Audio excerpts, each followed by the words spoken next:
a horseshoe and asked my hammer thus. He said, I'll ask the anvil what you require of us.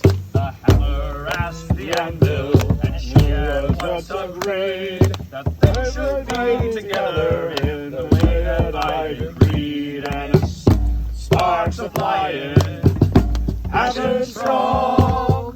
I am the blacksmith singing the hammer and the anvil song. I thought to make an anchor for taking on the main. The hammer and the anvil were lifted once again. So they sat there together as I prepared the cast. They braced themselves for impact like a sailor on the mast. And it's sparks are flying, passion strong.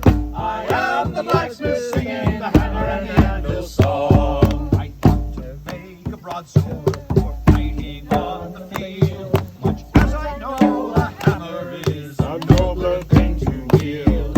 For though us humble tradesfolk choose a quiet life, the gods of war come to the door of the hammer and his wife. And this sparks are flying, passion strong.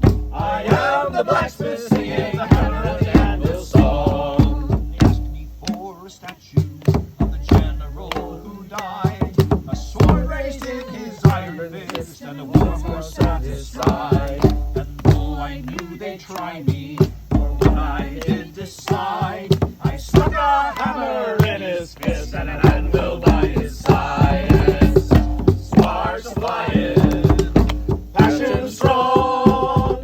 I am the blacksmith singing the hammer and the anvil song. Now all you merry blacksmiths, all morning take my lead. Stick to your country horseshoes and your anchors for the sea. When the gods of war come calling, promising you gold, they'll take your hammer, take your anvil, take your ready soul. And it's sparks are flying, passion strong.